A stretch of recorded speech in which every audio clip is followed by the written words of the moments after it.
प्राकृतिक रूप से सुंदर हिमाचल प्रदेश 12 जिलों में विभाजित है। कुदरत ने यहाँ बेमोल सौगातें दी हैं। यहाँ की सुंदरता का वर्णन नहीं किया जा सकता। प्रदेश के जिला ऊना का कुछ क्षेत्र पहाड़ी है तो कुछ हिस्सा मैदानी है। पंजाब राज्य से लगे इस जिला की मिट्टी उपजाऊ है और कई प्रकार की फसलों, सब्जियों का उत्पादन यहाँ किसानों द्वारा किया जाता है। आजकल आलू की फसल यहाँ किसानों के खेतों में लगी है। आलू की पैदावार यहाँ बड़े पैमाने पर हो रही है। कृषि प्रौद्योगिकी प्रबंधन अभिकरण आत्मा के अंतर्गत किसानों को आधुनिक वैज्ञानिक तकनीकों से कार्य करना सिखाया जा रहा है ताकि हमारे किसानों की लागत में कमी आए और उन्हें अधिक लाभ हो। आत्मा के अधीन 5 कृषि क्षेत्र से जुड़े कार्य सामूहिक रूप में चलाए जा रहे हैं। ये हैं कृषि, बागवानी, पशुपालन, मत्स्य पालन और रेशम कीट पालन। इनको विकसित करने के लिए कई कार्यक्रम आत्मा ऊना के सौजन्य से चले हैं। किसान इनका लाभ उठा रहे हैं। सबसे बड़ी उपलब्धि ये हो रही है कि इन कार्यक्रमों का लाभ उठाकर युवा एजुकेटेड लोग कृषि क्षेत्र के कार्यों से जुड़ते जा रहे हैं और रोजगार के द्वार खुलते जा रहे हैं। मिलते हैं कुछ प्रोग्रेसिव युवा किसानों से जो हम सब के लिए प्रेरणा देंगे कि हमारा कृषि क्षेत्र रोजगार, अच्छी आय देने वाला आसान साधन है। ये है युवा किसान मनजीत सिंह। मनजीत सिंह के गांव का नाम सिहानो है और ये गांव ऊना जिले के बंगाणा विकासखंड में है। मनजीत सिंह की क्वालिफिकेशन की बात करें तो ये कंप्यूटर इंजीनियर है और इन्होंने एमटेक की है। एमटेक के बाद इन्होंने अपने रोजगार के लिए टीचिंग का कार्य शुरू किया। लगभग 7 साल ये कार्य किया, लेकिन स्थिति हैंड टू माउथ रही। इनके घर में जमीन थी तो ये पहाड़ी एरिया है और रेन फेड है। इन्होंने जमीन को डेवलप करवाया। इसमें फिर 1000 स्क्वायर मीटर का पॉली हाउस लगवाया। इस पॉली हाउस पर इन्हें 85% उपदान मिला। पॉली हाउस तैयार होने पर इन्होंने इसमें प्रोटेक्टिव एग्रीकल्चर यानी कि संरक्षित खेती करना शुरू कर दी। अपनी सफलता को देखते हुए, अपनी आय को देखते हुए अब इन्होंने नौकरी छोड़ दी है और फुल टाइम अब अपने कृषि के कार्य में लगे हैं। ये पूरा काम वैज्ञानिक ढंग से करते हैं। कृषि विशेषज्ञों की सलाह हमेशा लेते हैं, ट्रेनिंग्स में भाग लेते हैं। नौणी हॉर्टिकल्चर यूनिवर्सिटी में भी पॉली हाउस में खेती करने की ट्रेनिंग करके ये आए हैं। मनजीत सिंह अच्छा पैसा कमाने लगे हैं। इनके 1000 स्क्वायर मीटर के पॉली हाउस में रंगीन लाल पीले रंग की शिमला मिर्च की फसल लाजवाब लगी है। ये सब संभव हुआ है जब ये कृषि विभाग आत्मा ऊना के कार्यक्रमों से जुड़े रहे। जब मैं टीचिंग कर रहा था तो उसी दौरान थोड़ा मेरा रुझान पहले से भी खेती के बारे में था, तो मुझे लगा कि क्यों ना इसमें भी थोड़ा सा और आगे बढ़ाया जाए। तो मैंने हमारा जो ट्रेडिशनल खेती था तो मैंने उससे थोड़ा हटकर मैंने क्या किया कि हमारा कृषि विभाग में एक बाईएस परमार की स्कीम था, उसके अंतर्गत मैंने 1000 स्क्वायर मीटर का एक पॉली हाउस लगाया। तो जब ये मेरा सारा पॉली हाउस तैयार हो गया, जिसमें मुझे 5 दिन का मैंने डिपार्टमेंट ने मुझे हॉर्टिकल्चर यूनिवर्सिटी नौनी में भी, सोलन में भी भेजा था। जैसे आप देख सकते हैं कि मेरा फसल अभी ऑलमोस्ट तैयार हो रहा है। तो जैसे अभी मेरा ये पीला और लाल शिमला मिर्च तैयार होगा तो मैं इसका जो मार्केटिंग है वो मैं दिल्ली में कर रहा हूँ। इसका अच्छा प्राइस भी मिलता है क्योंकि ये हमेशा अच्छी जगह, मतलब इसका 5 स्टार होटल्स में जाती है, जैसे आपकी पिज़्ज़ा हट और दूसरा जो अच्छे सैलेड वगैरह में पड़ती है। ये कॉन्टिनेंटल फूड में इसका यूज़ किया जाता है। अभी मैंने यहाँ से 2.5-3 क्विंटल के करीब मैंने अभी हरा शिमला मिर्च इसमें से निकाल दी। तो मैं इसको यहीं लोकल मंडी में इसकी मैं मार्केटिंग कर रहा हूँ। वहाँ पर मैं इसको 40 रुपया केजी के हिसाब से बेच रहा हूँ और धीरे धीरे करके मुझे अभी इसका इनकम आना भी शुरू हो गया है। जब भी आपका कोई पौधे में बीमारी लगता है तो आपको अपने नज़दीकी कृषि विभाग में जाकर संपर्क करें। एग्रीकल्चर टेक्नोलॉजी मैनेजमेंट एजेंसी है, उनका इसमें मेरा काफ़ी सहयोग रहा। मुझे टेक्निकल नॉलेज वहीं से ही सारा मिलता रहा, तो मैं उनका भी धन्यवादी हूँ, उनको भी धन्यवाद करना चाहूँगा। यहाँ पानी की भारी कमी है। मंजीत सिंह वर्षा जल संग्रहण से ये सारा कारोबार चला रहे हैं। पॉली हाउस की छत का पानी भी ये स्टोर करते हैं और उसे बड़े टैंक में जमा करके एक एक बूंद का सदुपयोग करके लाखों रुपए के इस व्यवसाय को सफल बनाए हुए हैं। मैंने क्या किया कि जितना भी पानी का बरसात के मौसम में जब भी बारिश होती है तो मैंने उस सारे पानी को क्या किया है, यहाँ से देखिए आप, मैंने जितना ये जो गटर है यहाँ से पाइप लगाकर मैंने इसको टंकी में सारा पानी को स्टोर किया। फिर जब भी ये टंकी में पानी स्टोर होता है तो इसको मैं अपलिफ्ट करके जो है मेन टैंक में, जहाँ से मेरा ग्रेविटी से सारा ड्रिप के लिए आता है, तो ऐसे करके मैं पानी को संरक्षित करता हूँ। मैंने अभी कृषि विभाग में संपर्क करके मैंने उनसे एक स्वेलो बेल के लिए भी रिक्वेस्ट किया था, तो एप्लीकेशन दिया था, तो उन्होंने उसका भी मंजूरी दिया है। हमारे कृषि क्षेत्र के कार्यों में महिलाओं की भागीदारी भी सराहनीय है, यानी महिलाएं भी कृषि क्षेत्र के कार्यों में आगे हैं। कौशल्या देवी भरमौत गांव की एक प्रगतिशील महिला किसान हैं। ये परंपरागत फसलों की जगह अपनी जमीन में नकदी फसलों की खेती करके अन्य गांव वालों की तुलना में बहुत अच्छी आय अर्जित कर रही हैं। पहले ये सब्जियों की पैदावार करती रही हैं, लेकिन इस बार इन्होंने अपने खेतों में लगभग 5 बीघा जमीन में अदरक की खेती की है। अदरक नकदी फसल है, इसके दाम किसानों को अच्छे मिलते हैं और सबसे बड़ी बात यह है कि अदरक की फसल को जंगली जानवर भी कोई नुकसान नहीं पहुंचाते। बंदरों आदि से अदरक की फसल सुरक्षित रहती है। हमारे कृषि व्यवसाय को जंगली जानवर भारी नुकसान पहुंचा रहे हैं, तो वहीं कौशल्या देवी ने इस समस्या का समाधान तरीके से किया है। कौशल्या देवी के खेतों में तैयार हो रहे अदरक की विशेषता क्या है, कौशल्या देवी से ही जानते हैं। 5 बीघे में अदरक की फसल लगाई जी।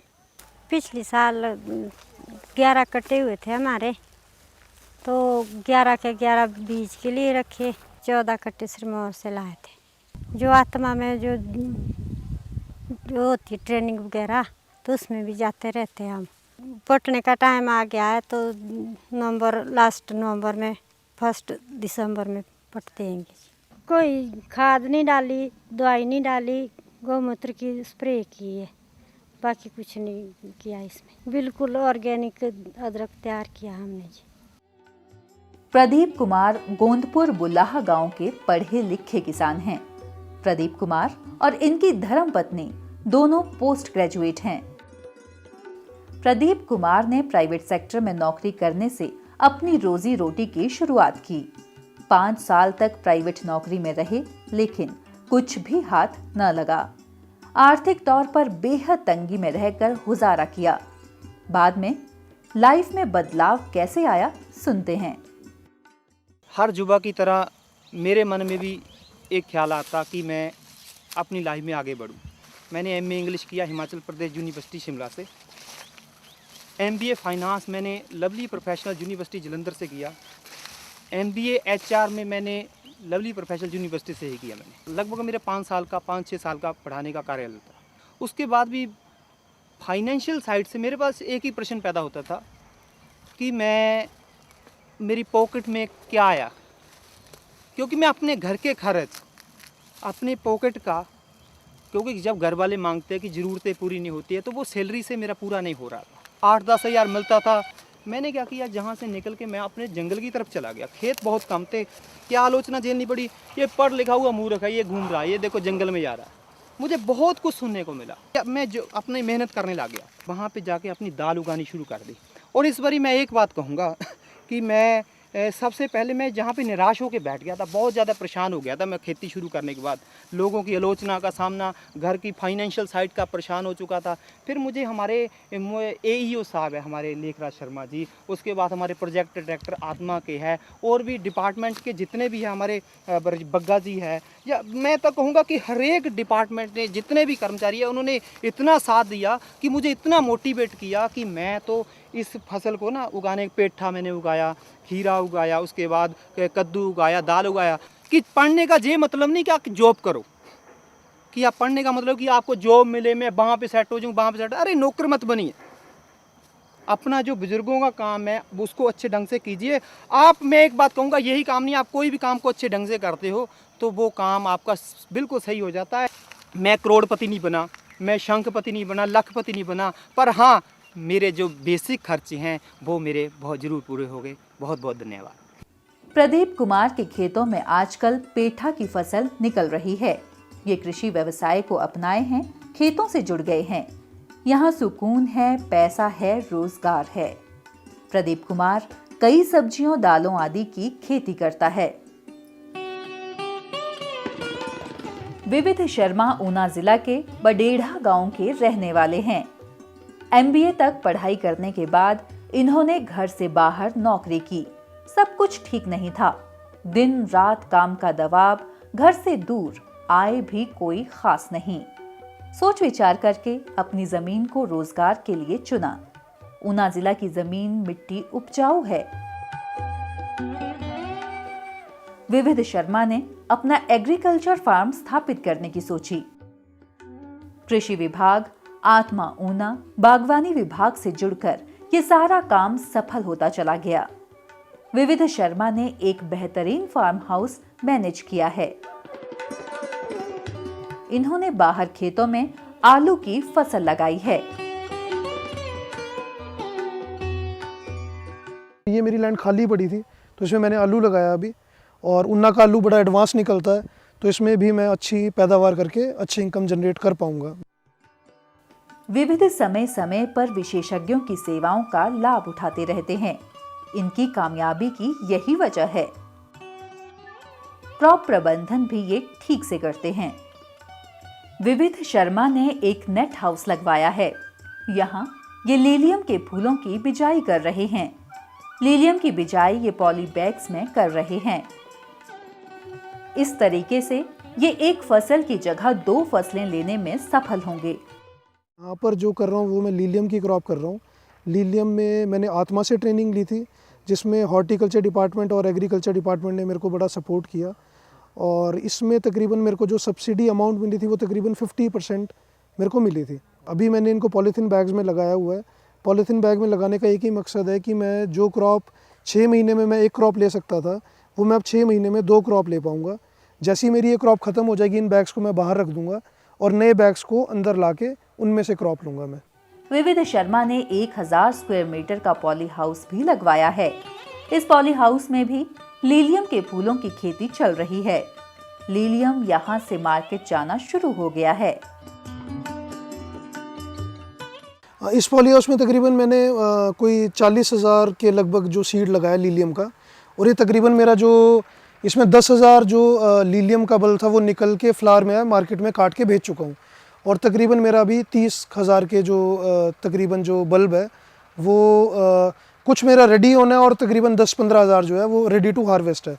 लीलियम की जो भी ट्रेनिंग है इसमें मैं एग्रीकल्चर डिपार्टमेंट, हॉर्टिकल्चर डिपार्टमेंट और आत्मा के जितने भी सेमिनार्स होते हैं उसमें मैं पूरा भाग भी लेता हूँ, और उनकी बड़ी नॉलेज मेरे को वो एडवाइस भी करते हैं जो डिपार्टमेंट के लोग हैं, और उन्हीं के कारण मैं इस स्टेज पर पहुँचा हूँ कि मैं लीलियम ग्रो कर पा रहा हूँ। और उनके बिना, डिपार्टमेंट के बिना ये काम सक्सेसफुल नहीं है। उनकी सलाह के बिना और उनके अनुदान के बिना कोई भी किसान का मेरे को लगता है कि ये काम कर ही नहीं पाएंगे आप। और उनकी वजह से मैं अच्छे पैसे भी कमा रहा हूँ, और मैं नए जो यूथ है, यूथ को भी एक ही सलाह दूंगा या एक ही चीज़ बोलूँगा कि नशे को छोड़ के अगर हम अपनी ज़मीन पे काम करें और अच्छे पैसे कमाएं तो इससे बड़ी कोई और बात नहीं है। तो इसमें मैं तकरीबन 1000 स्क्वायर मीटर में तकरीबन 3 लाख रुपए जो है वो टर्नओवर निकाल देता हूँ। विविध शर्मा ने अपने फार्म हाउस में अपने गांव के 9 लोगों को रोजगार भी दिया है। मैंने विशेषकर जो सब्जी उत्पादन और पशुपालन विभाग की जो हमारी स्कीमें हैं, मैंने व्यक्तिगत रूप से किसानों से मिला हूं और पाया कि इन दोनों सेक्टर में हमारा काम अच्छा चला हुआ है। और जो हमारे वैज्ञानिक हमारे को जो हमारे किसानों के बीच में गैप होते हैं, इश्यूज होते हैं, उनको हम किसानों और वैज्ञानिक के सहायता से हम उनको जो है दूर करते हैं। और हम कोशिश करेंगे कि आने वाले समय में हम इन किसानों की आर्थिक स्थिति को और आगे ले जाएंगे, और हम समय समय के अनुसार समय समय पर किसानों से हम मिलते रहेंगे और उनको नई खोज और नई वैज्ञानिक तरीके से हम उनको पूरा उचित तरीके से उनको बताएंगे। अगर हमारे युवा सोच को बदलें, सरकारी स्कीमों, योजनाओं का लाभ उठाने के प्रयत्न करें तो बेरोजगार नहीं रहेंगे। 5-7 हजार की जॉब में अपने जीवन को उलझाए न रखें। अच्छी सोच से अच्छे कार्य करें। कृषि क्षेत्र को आसानी से स्वरोजगार के लिए अपनाएं तो जिंदगी बदलने में ज्यादा वक्त नहीं लगेगा।